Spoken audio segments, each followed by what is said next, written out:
What's up, guys? I'm going to be breaking down UFC Moreno versus Erceg happening in Mexico this weekend. You could see last week I didn't do too great, 6-7. A few up, like one big upset, Vucenic loss, and then at least two, I think, kind of closer robberies. I thought Parkin won, and I also thought Nathan Fletcher won as well, but it is what it is. On to next week, heading to Mexico this weekend. First up, we got Markel Medeiros versus Austin Hubbard. And this one, I think I'm going to go with Medeiros. I know he's coming off, I think, his first fight in the UFC. Let me see. First fight in the UFC, came off contender series, had that UD over Landon Quinones. Hubbard, I think he's a little bit older. Don't think he has it too much. I know he came off of, I don't think he won that year at Tough, but I remember watching him in Tough that year.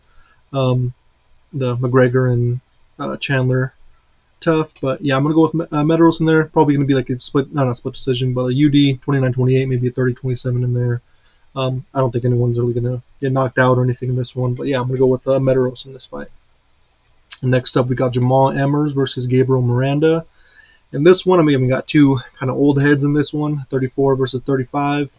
I was looking back at Jamal Emmers' record, and he's lost one,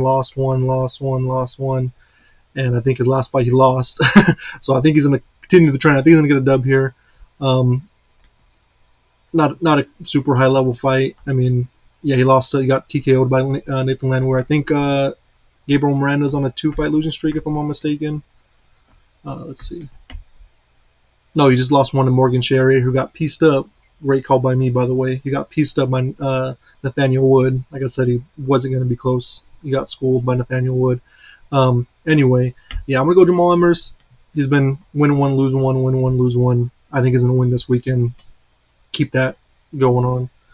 Next up, we got old man Vince Pichel, 42 years old, against Rafa Garcia, 30-year-old. I mean, bro's 42. Come on. Like, what are we doing here? I think he's lost like 3 straight as well, or something insane like that. Let me see. Vince Pichel. Oh, 2 straight. Let me not disrespect Marco Madsen. I haven't heard that name in a minute. And then one of the Bonfim brothers lost to Israel Bonfim. Yeah, I mean, he's 42 at this point. Just hang it up, dog. I got Rafa Garcia. I wouldn't be surprised if he gets a KO. Get the Mexico crowd riled up. And yeah, so, gonna be that one. Next up, we got Lupe Godinez versus Julia Polastri. Pronounce that right. I'm gonna go with my girl Lupe. Real active. Great, good wrestling. I think she's gonna be able to take her down, and women's MMA, get a takedown, win the round. I think she can do that at least 3 times. At least twice, even to get the rounds. Yeah, I don't have too much breaking down for this one. Lupe Godinez, I think she's gonna do it. 30-27 decision. Maybe a sub, but who knows? Especially lately, women's MMA's actually been kind of crazy. Highlighted last week's card. Yeah, Lupe Godinez, 29-28 decision. All right, next up, we got Christian, the prospect killer Rodriguez versus I thought he had a different first name. Costa Maliquez. Jesus Christ. Malquizal Costa. I thought he had a different first name when I'm tripping. But yeah, he's coming off the win versus Andre Philly. That nice, I believe it was guillotine. When Philly jumped in and just gave up his neck. I mean, not really a prospect, Costa is, but he's still up and coming. I think I'm on a good win streak. Let's see if Christian Rodriguez can kill that hype too. Christian Rodriguez, both pretty young, 27, 28. Yeah, he's won 2 straight. Costa has. Let's see. Christian Rodriguez. Let's see many won. What's his streak looking like? I think it's like on a 3. Right? No. Oh no, he lost to Julian Rosa. That's right. He got subbed by Rosa. Fights anyone else, he gets stopped, but he fights a nice up and comer, undefeated. It's a wrap. Yeah, I'm gonna lean with Ghost on this one. I think he's not really that much of a prospect, so his Christian Rodriguez's powers are useless here. Might get a sub, might get something in there, but overall, I think Costa's just a little bit more well-rounded. Rodriguez, it does his thing. Is good on the ground, good in stand-up, but I think Costa probably got a little more hype behind him. I think he can maybe find a sub. second round, maybe first round. We'll see. Next up, we got Jose Daniel Medina versus Ateba Gaudier. God, I don't know how to say that last name. Look at the stats: 6'4", 185, 81-inch reach for Ateba. Insane.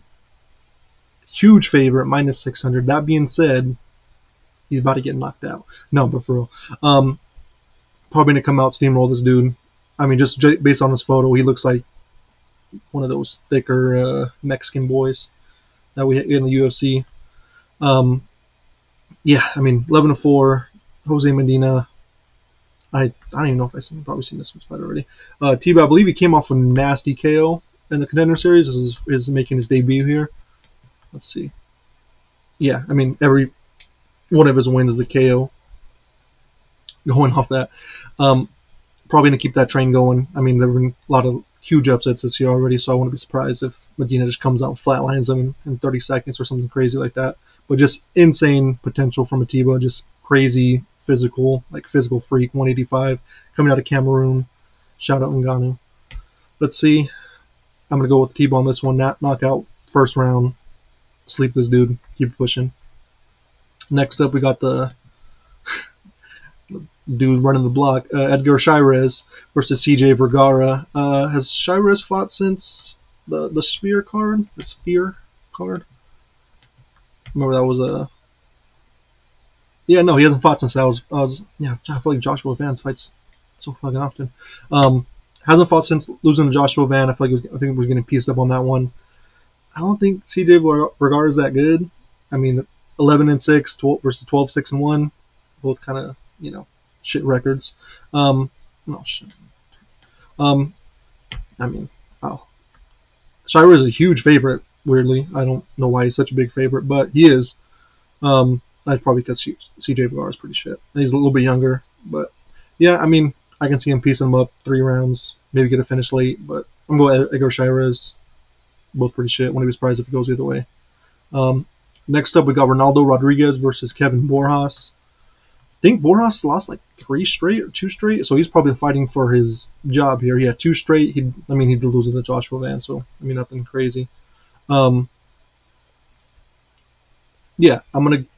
Kevin Borjas is fighting for his job. I actually, I'm gonna pick Borjas. He's a little bit of a underdog in this. I can see him coming out. He knows it's this, and you're probably going back to the regionals.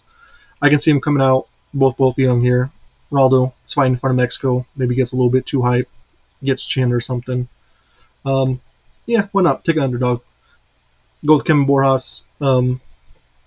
It's fine for his career, man. It's fine for his life. Ronaldo Rodriguez, let's see. I think he is... Yeah, I mean, goddamn, he's 5 straight already. Last 2 in the UFC he's been in. This is his 3rd fight already. Yeah, yeah, why not? He needs to get a little humbled.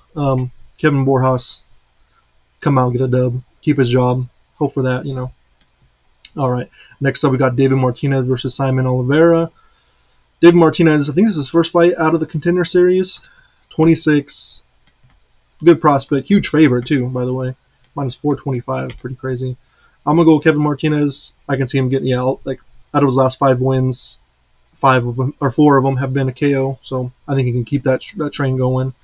Probably going to get a knockout, come out early. Simon Oliveira going to get chinned. Simon Oliveira, a little bit older for bantamweight too, 33. I know his heavyweight be in his prime, but bantamweight, you ain't got that much of a window. Everyone's too good down here. I'm going to go David Martinez, KO, first round, keep Mexico happy. All right, got Raul Rosas, the chin, versus Vince Morales. I think Rosas is going to take it. He's so young that every time he fights, it's going to be just a huge step up, it feels like. And I feel like I haven't seen him fight in a minute, actually. When was the last fight? Hopefully, he's training and doing his thing. It's been, since about 8 months, since September in the Sphere. So I feel like every time we fight him, we've seen him kind of improve a good amount, especially when you're that young. You improve a lot more than most people between fights. I think they come out, maybe get a submission, slap Vince Morales in the sub, get him out of there. Keep his train going, not well. Let's not give him another 50K. Let's keep him hungry. Want him to fight more, and keep it going. I'm gonna go Raul Rosas sub, maybe decision, but I think he probably can sub. Get him out of there early. Next, we got Kevin Gastelum, the Fridge, also known as, taking on Joe Pyfer. I mean, Pyfer, huge favorite. I think Gastelum's last fight was when he was gotten mauled by Sean Brady. I mean, a loss kind of ages a little bit. Well, oh no, he beat David. What's it now? David Rodriguez. Daniel Rodriguez. Got subbed by Brady. Came out, beat Rodriguez. UD. I mean, win lose. But I think Pyfer's gonna come out, piece him up. Might be able to crack the chin. He is the hardest hitting person in the UFC apparently. Yeah, I'm gonna go Joe Pyfer. Maybe KO second round.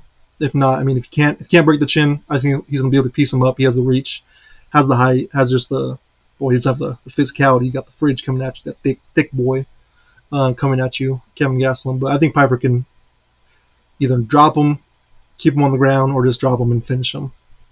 I'm going Joe Pyfer on that one. Probably should. I feel like that would. Probably should be the co-main. But next up, we have the other chin, Drew Dober taking on Manuel Torres. About a pick-em odds, 125 for Torres, plus 105 for Drew Dober.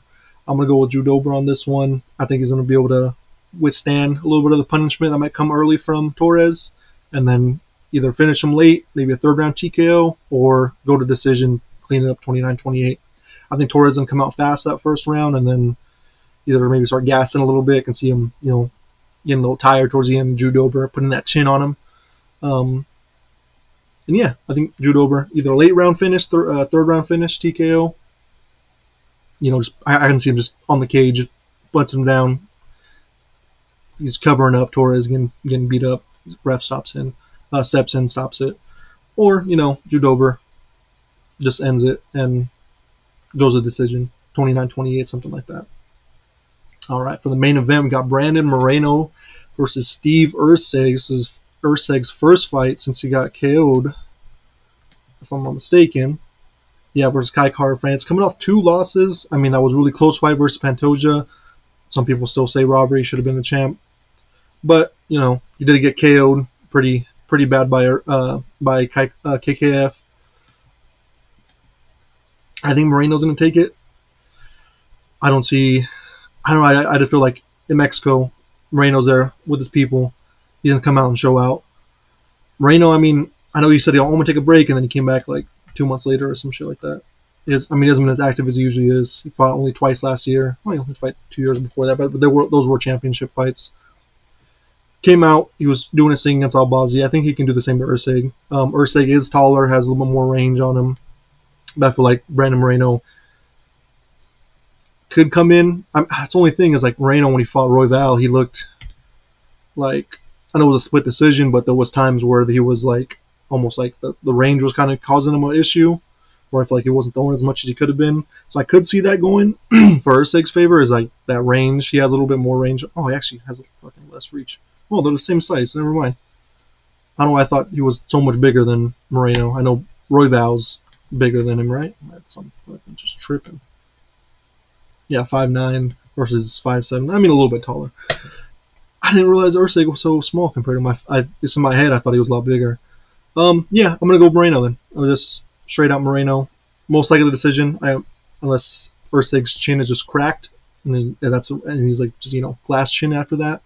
I'm gonna go Moreno. I think he can, 49-46, 48-47 decision, something like that. I don't see someone getting finished here. If I did, I'd probably lean towards Erceg's chin most likely getting cracked. Moreno got that crazy chin.